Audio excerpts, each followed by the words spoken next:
Voilà, bonjour à tous. Je vais donc, par la grâce de Dieu, diffuser donc ce message sous l'inspiration du Saint-Esprit, car lorsqu'on se permet de se présenter, que ce soit dans une communauté chrétienne sur la chair, au devant de l'épouse de Christ, de l'Église, que ce soit par Internet, que ce soit par un moyen quelconque, si on se permet de venir parler, d'annoncer la volonté et la parole de Dieu, encore faut-il que ce soit sous l'inspiration du Saint-Esprit. C'est pour cela qu'il y a un enseignement, un verset dans l'épître de Pierre, où il est dit qu'il n'y ait pas un grand nombre qui se mettent à enseigner, car vous savez que nous serons jugés plus sévèrement. Effectivement, celui qui prétend annoncer la parole de Dieu, mais qui égare les âmes pour lesquelles le Christ Jésus a donné sa vie à la croix, les âmes pour lesquelles le sang du Christ a coulé pour purifier, sanctifier les péchés, le sacrifice par lequel Jésus appelle les hommes de toute langue, de tout peuple, de toute nation à venir à lui en disant « Venez à moi, vous tous qui êtes fatigués et chargés », eh bien si on se permet d'égarer les hommes, les femmes que Jésus veut sauver, on va au-devant de grandes difficultés car assurément, on aura à y répondre. C'est pour cela que maintenant je vous invite à prier pour demander à Dieu sa grâce sur ce message qui va être annoncé maintenant. Christ Jésus, toi le roi de gloire, le sauveur glorieux, le seul sauveur que le Père a désigné et qu'il a envoyé sur la terre pour accomplir ce sacrifice que nul autre n'aurait pu accomplir, car ton sacrifice, il est excellent, il est parfait, il n'y a rien à y ajouter. Tu l'as dit lorsque tu étais sur cette croix, tout est accompli. Rien de ce qui devait être fait n'a été oublié. Tout a été accompli parfaitement. C'est donc par ta grâce que je te demande maintenant ton soutien pour la diffusion de ce message dans le seul objectif de te glorifier et de sauver les âmes. Je prie aussi l'Esprit Saint, le Consolateur, le divin enseignant, pour que l'inspiration divine par toi, Esprit de Dieu, soit là, afin que ce message ne vienne pas de moi, mais qu'il vienne du Dieu qui donne la vie, de l'Éternel des armées, du Créateur des cieux et de la terre. Je remets tout entre tes mains et je prie simplement que tu sois glorifié, honoré, et que toute personne qui visualisera ce message soit bénie en ton nom, Jésus-Christ. Amen. Voilà l'intitulé de ce message, ce que j'ai obtenu comme inspiration divine lorsque j'ai cherché ce que Dieu voulait que j'apporte comme instruction. C'est la première diffusion en termes de messages bibliques donc, qui se fait sur cette chaîne. Ce que j'ai obtenu, c'est le temps pour chacun de faire son choix. C'est le temps pour chacun de faire son choix. Dans la vie de tous les jours, dans la vie quotidienne, nous faisons sans cesse des choix. Et cela est impossible pour nous de rester neutre dans cette vie sans faire des choix. Il nous faut toujours faire des choix. Ne serait-ce que pour aller à la boulangerie, acheter une baguette de pain, ou pour aller prendre son bain, ou pour se lever, pour aller au travail, ou pour prendre son téléphone, pour appeler quelqu'un. On est toujours en train de faire des choix qui vont engendrer des actes. Et ce que Dieu veut nous dire, et certainement Dieu te parle en ce moment, Toi qui écoutes ce message, toi qui es en train de le regarder, Dieu te parle, il y a un message pour toi. Il est temps pour toi, il est temps pour nous, il est temps pour chacun de faire le choix, de faire son choix et de faire le bon choix. Pourquoi? Parce que il y a des choses terribles qui arriveront sur cette terre. Toute personne qui n'aura pas réglé le problème de son péché par l'intermédiaire de Jésus le Christ, le Sauveur, le Messie, aura donc à subir des choses terribles. Pour celles qui resteront sur cette terre en vie, lorsque l'Église de Jésus ne sera plus là, alors vraiment, les séquences cinématographiques que nous pouvons voir à certains moments, lorsque nous regardons donc un film qui parle de catastrophes naturelles, eh bien ces choses-là ne décrivent pas correctement ce qui correspondra à la réalité de ce qui va arriver. Et vraiment, je vous en conjure au nom de Jésus-Christ, personne ne doit prendre à la légère les avertissements de Dieu. Chacun doit faire le bon choix pour tenter d'échapper à ce qui va arriver. Et le seul choix possible, c'est de recevoir Jésus-Christ comme le sauveur de notre vie, comme le Seigneur de notre vie, d'y être attaché tous les jours de notre vie, de demeurer en lui, car Jésus déclarera ceci, « Si vous demeurez en moi et que mes paroles demeurent en vous, il dira, demandez ce que vous voudrez et cela vous sera accordé. Mais il dit aussi, si vous demeurez en moi, vous êtes vraiment mes disciples. Et il dit aussi ailleurs, celui qui m'aime, c'est celui qui garde mes commandements. Nous avons donc un choix à faire pour Dieu, pour être avec Dieu. Un homme de Dieu qui s'appelait Josué, c'est celui qui a succédé à Moïse, et maintenant il avait la responsabilité d'être à la tête du peuple juif pour faire entrer cette nation juive dans la terre promise, Canaan, appelée Israël, donc cette terre que Dieu leur avait promis. Ils y étaient arrivés, alors ce n'était plus la génération qui avait quitté l'Égypte, c'était la nouvelle génération, parce que malheureusement, justement, à cause de la désobéissance de la génération qui a quitté l'Égypte, lorsque Dieu les a libérés, délivrés dans leur esclavage d'Égypte, eh bien la génération qui a quitté l'Égypte, elle est morte dans le désert. Elle n'y est pas parvenue à la terre promise. Ce sont leurs enfants, ce sont tous les enfants qu'ils ont eus dans le désert pendant ces 40 années.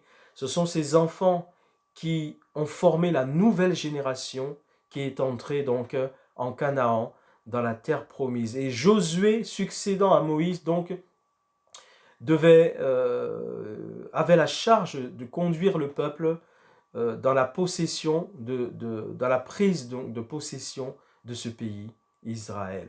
Et à cause de la désobéissance permanente, récurrente du peuple d'Israël et même de la nouvelle génération des enfants qui sont nés dans le désert et qui prenaient possession maintenant de ce pays d'Israël, Josué leur dira à un moment donné, et ça vous pourrez le lire dans votre Bible en Josué, le livre de Josué, le chapitre 24, le verset 15, il leur dit, si vous ne trouvez pas bon de servir l'Éternel, choisissez aujourd'hui qui vous voulez servir. Ou les dieux que servaient vos pères au-delà du fleuve, c'est-à-dire au-delà du Jourdain, ou les dieux des Amoréens dans le pays desquels vous habitez. Moi et ma maison, et là il exprime clairement son choix, il leur dit, si vous ne voulez pas servir l'Éternel, choisissez qui vous voulez servir. Si ce n'est pas l'Éternel que vous voulez servir, c'est votre choix. Mais lui, il atteste, il précise, il confirme que son choix, c'est de servir et d'être avec l'Éternel. Moi et ma maison, leur dira Josué, nous servirons l'Éternel.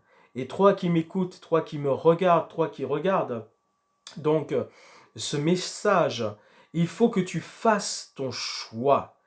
Il faut que tu décides comme Josué, toi et ta maison, ou alors peut-être que tu es seul, que tu sois seul, que tu sois en famille, il faut que tu fasses le choix de servir l'Éternel, d'être avec l'Éternel, de demeurer en Christ, de marcher dans les lois de Christ, dans la vérité qui concerne Jésus-Christ.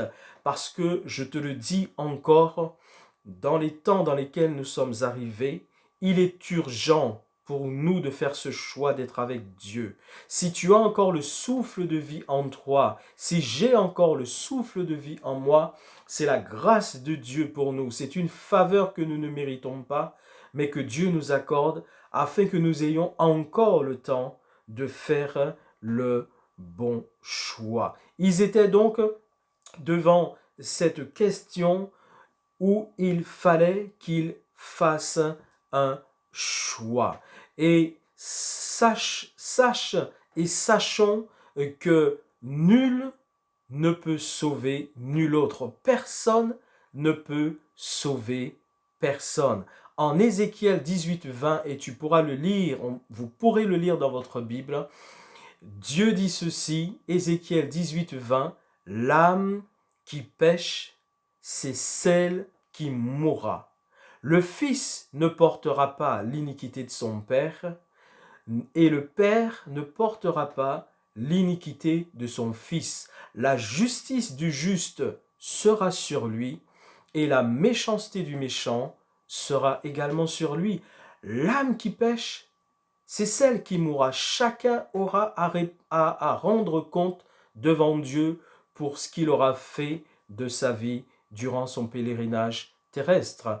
Et toujours en Ézéchiel 18 au verset 4, Dieu dit ceci également, « Voici, toutes les âmes sont à moi, l'âme du Fils comme l'âme du Père. » Dieu nous connaît chacun pour notre part, en particulier dans les moindres détails de notre vie. Il nous connaît et il nous met en garde. Il nous dit, l'âme de l'un comme l'âme de l'autre sont à moi, mais l'âme qui pêche, c'est celle qui mourra. Un jour, dans les évangiles, les scribes et les pharisiens qui cherchaient toujours à piéger Jésus, lui ont fait cette question parce qu'il y avait une loi dans le Lévitique, dans la Torah, il y avait une loi qui disait que si un homme était marié et que malheureusement il venait à mourir, il laissait donc sa femme veuve. Dans le cas où il n'avait pas eu le temps d'avoir des enfants avec son épouse, donc la veuve restait là, elle était seule, elle n'avait pas d'enfants, il fallait que le frère de cet homme qui était mort puisse prendre cette veuve comme femme pour assurer une descendance à son frère.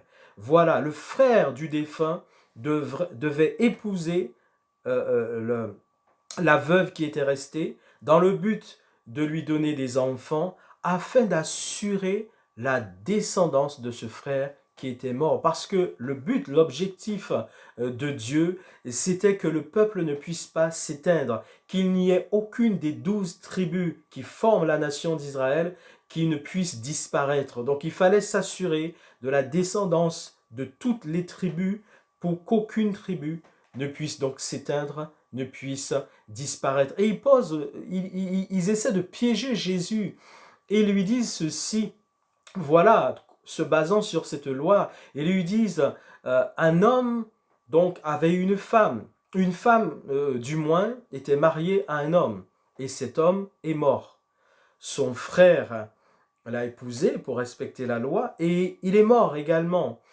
Ensuite, un autre frère a pris la suite, l'a épousée, et il est mort également. Et ils iront ainsi jusqu'à 7 frères.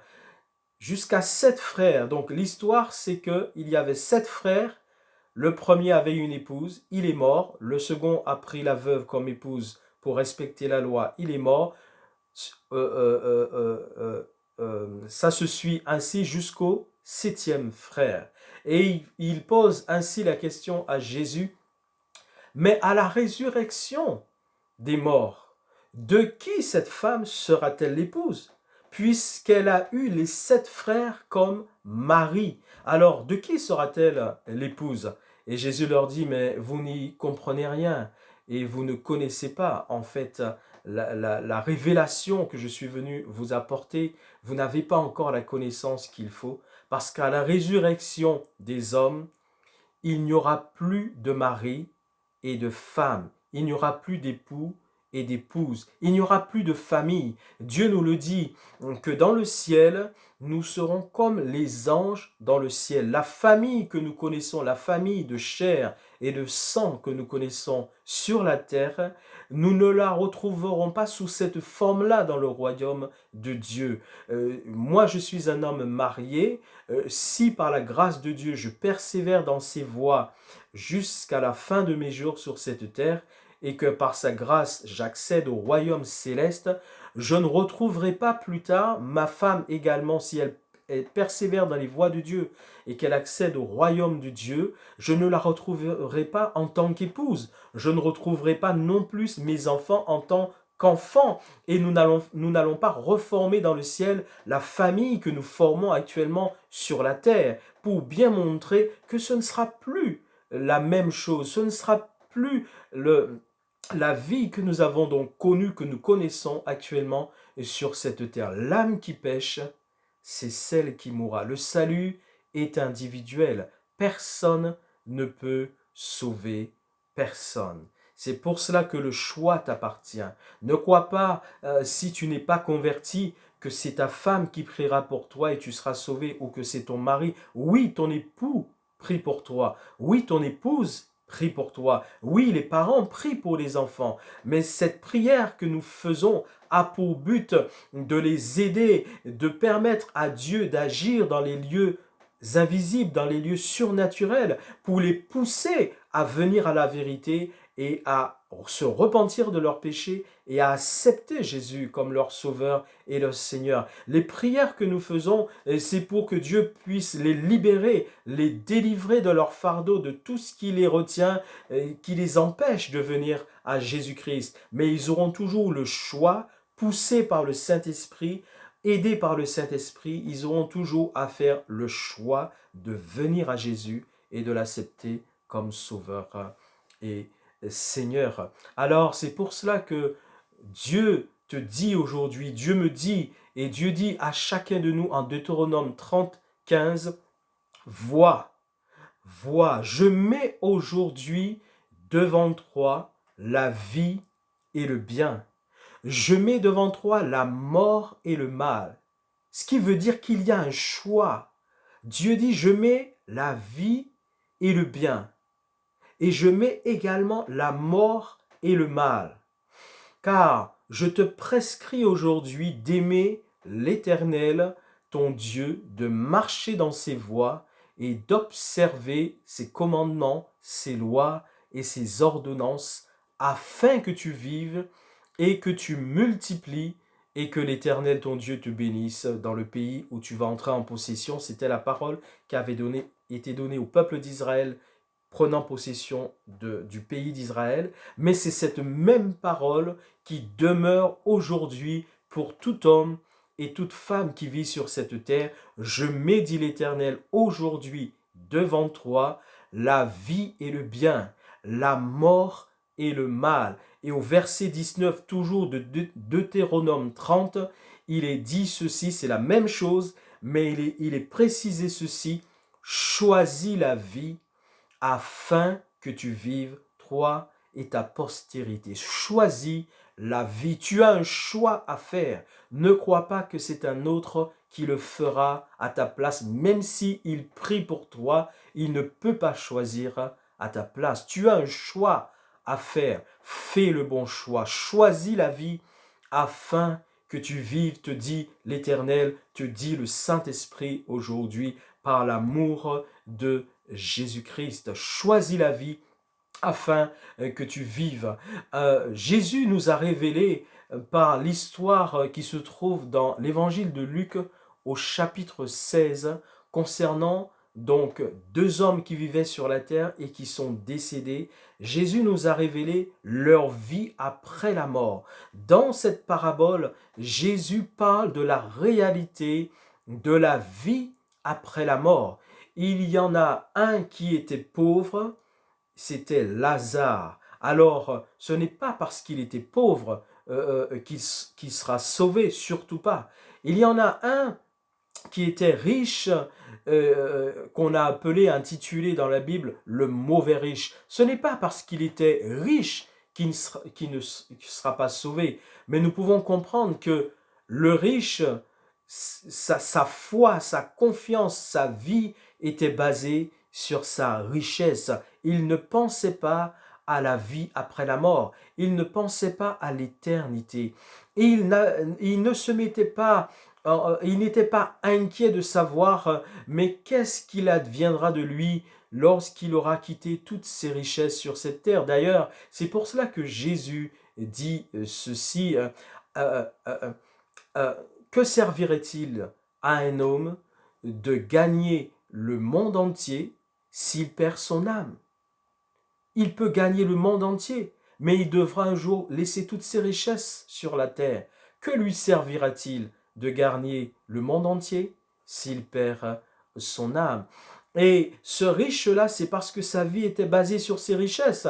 D'ailleurs, à un moment donné, ayant acquis un nombre conséquent de richesses, de biens, il va se dire, mais que ferai-je? Il parle à son âme, mais mon âme, comment feras-tu pour jouir de toutes ces richesses? Il a regardé, il a considéré les choses, il a vu que son grenier, il était trop petit, alors il va le casser pour en construire un plus grand, pour stocker là tous ses biens et pour dire à son âme, maintenant mon âme, réjouis-toi, mange, bois, jouis de la vie, de toutes tes richesses.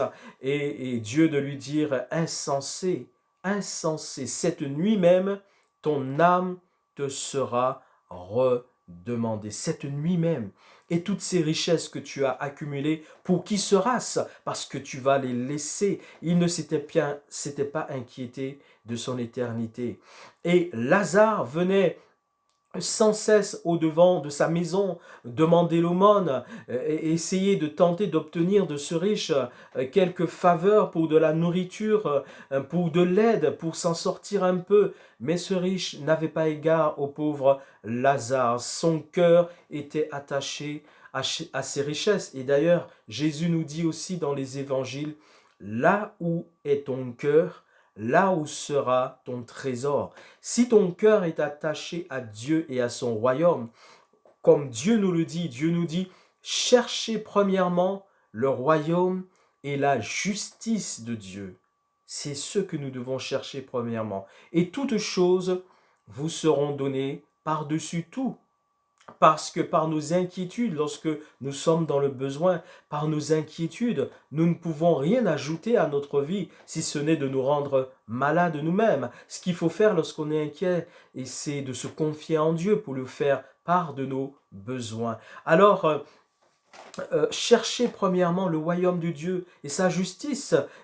Là où est ton cœur, là où sera ton trésor. Si ton cœur est attaché au royaume de Dieu, ton trésor est réservé dans le royaume de Dieu. Si ton cœur est attaché à la terre, au plaisir de cette terre, aux convoitises de ce monde, ton trésor aussi est sur cette terre. Il n'y a donc pas de place pour toi dans le royaume de Dieu. Ce qu'il faut savoir, c'est que nul ne pourra accuser Dieu de l'avoir envoyé dans un lieu de tourment pour l'éternité. C'est nous qui faisons notre choix et qui choisissons dès ici-bas où est-ce que nous souhaitons, nous désirons passer donc notre éternité. Et voilà que les deux meurent. Le riche qui ne s'occupait pas de Dieu, ni de faire les œuvres de Dieu, par exemple en prenant soin du pauvre Lazare, les deux meurent.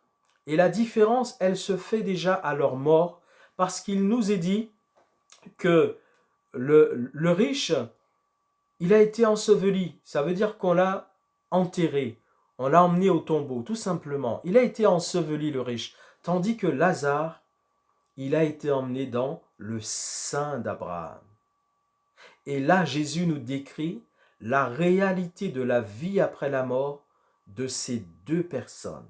Parce que Dieu nous explique dans divers versets, mais nous pourrons aussi le voir, vous pourrez le voir dans 1 Thessaloniciens, le chapitre 5, le verset 23. Dieu nous explique que nous sommes composés de trois éléments, de trois parties. Nous avons un corps qui a été tiré de la terre, formé à partir de la terre. Et c'est ce corps qui a donné le nom à ce premier homme que Dieu a créé qui s'appelle Adam, qui veut dire tiré de la terre. Adamique. Ce corps, il vient de la terre. Adam. Ça, c'est l'enveloppe charnelle, l'enveloppe terrestre que vous voyez actuellement en regardant donc cette vidéo. La personne que vous voyez l'enveloppe charnelle. Ça, c'est la poussière, lorsque nous mourons, qui retourne à la poussière. C'est pour cela que Jésus a déclaré ceci à l'homme, à cause du péché. Lorsque l'homme a péché et que la mort physique et terrestre est entrée dans la vie de l'homme, il lui a dit, tu es poussière et tu retourneras à la poussière. En parlant de ce corps que Dieu lui a formé à partir de la terre. Mais maintenant, Dieu nous dit que nous avons ce corps, mais nous avons aussi une âme. Et l'âme, c'est la partie en nous qui représente exactement la personne que nous sommes. C'est la personne que nous sommes, mais sans ce corps. Le corps que nous avons matériel, il nous aide, il nous convient uniquement pour le monde matériel, pour vivre dans ce monde matériel. Mais l'âme, c'est la personne vraiment que nous sommes sans le corps. Là, dans ce corps que vous voyez, il y a moi-même, il y a l'âme qui est moi-même, mais sans ce corps. Et nous avons une troisième partie qui est l'esprit. Donc nous sommes formés d'un corps, d'une âme, d'un esprit. L'esprit, c'est la partie en nous qui nous fait prendre conscience qu'en dehors du monde matériel, il y a autre chose. Il y a un monde immatériel, il y a un monde surnaturel, il y a un monde invisible. C'est l'esprit que Dieu a mis en nous pour nous faire prendre conscience de la réalité des choses spirituelles en dehors de la matière. Et lorsque nous mourons, notre corps retourne à la poussière, mais l'âme, la personne que nous sommes vraiment, ne meurt pas, parce que l'âme est éternelle. L'âme a deux destinées, et deux destinées éternelles.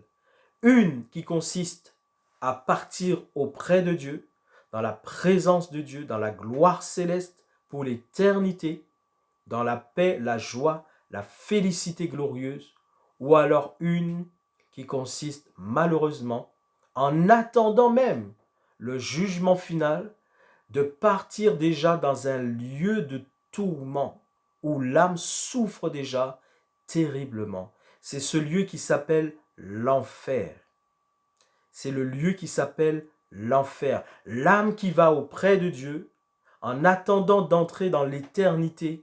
L'âme qui part auprès de Dieu, il va au paradis. C'est ce paradis que l'apôtre Paul a vu dans 2 Corinthiens chapitre 12.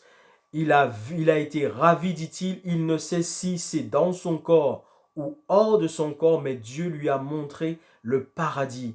Et il disait que ce sont des choses qu'il ne pouvait pas décrire avec les mots humains. Tant cela est féerique, extraordinaire et merveilleux, il n'y a pas de mots sur la terre pour décrire le paradis. Les âmes de ceux qui sont sauvés, qui sont déjà morts en Christ, partent dans le paradis, où ils attendent d'entrer vraiment dans l'éternité glorieuse. Mais les âmes de ceux qui n'ont pas fait la paix avec Dieu et partent dans un lieu qui s'appelle l'enfer, où ils souffrent déjà, en attendant le jugement final.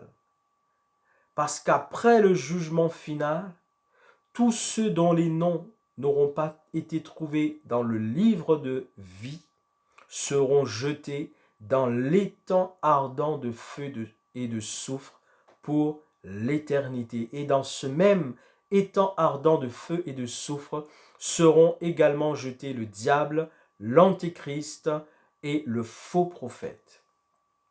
Alors, mon ami, si tu me regardes en ce moment, Dieu te parle. Si tu n'as pas encore fait la paix avec Dieu, il est urgent pour toi aujourd'hui de venir à Jésus-Christ. Ou si tu as déjà fait la paix avec Jésus-Christ, mais que tu es conscient qu'au fil du temps, tu t'es éloigné de la sainteté de la vie chrétienne, il est urgent pour toi de revenir à ton Créateur, de te repentir pour à nouveau demeurer dans la vie qui plaît à Dieu. Et si tu es un enfant de Dieu qui est toujours resté dans les voies de Dieu, alors je t'encourage, ne t'en détourne point, demeure fermement dans ses voies, continue donc à persévérer dans les voies de Dieu. Alors, si aujourd'hui, par ce message, Dieu lance cet avertissement, dites-vous bien, c'est parce que Dieu est amour. Dieu est amour. Il dit qu'il use de patience envers tous, ne voulant pas qu'aucun périsse, mais que tous parviennent à la connaissance de la vérité et soient sauvés. Dieu est amour. Nous pouvons le lire dans 1 Jean, la première épître de Jean, au verset 4, les versets 7 à 8. Il nous est parlé donc du fruit que nous devons produire, manifester, le fruit de l'esprit, qui est l'amour. Aimons-nous les uns les autres, car l'amour est de Dieu. Quiconque aime est né de Dieu. Celui qui n'aime pas n'a pas connu Dieu. Et il dit parce que Dieu est amour, car Dieu est amour. Ça veut dire que l'essence même de Dieu, toute sa personne, tout ce qui le définit, c'est l'amour. Il n'est pas dit que Dieu a de l'amour. Il n'est pas dit que Dieu manifeste seulement de l'amour. Il est dit car Dieu est amour. C'est-à-dire sa personne même, ce qui le définit, ce qui le représente, c'est l'amour. L'être glorieux qui est le Dieu suprême, il est amour. Et c'est tout ce qu'il fait, il le fait par amour. Et c'est pour cela qu'il lance ce cri d'appel pour avertir chacun de ceux qui ont encore en eux le souffle de vie et qui entendent ce message. Dieu t'aime, Dieu est amour. Il veut éviter d'aller en enfer et dans les temps ardents de feu et de soufre où l'âme qui ne meurt point souffrira terriblement dans des souffrances éternelles inimaginables pour l'homme. Dieu veut éviter cela. Alors entends son appel aujourd'hui. Matthieu 5, 43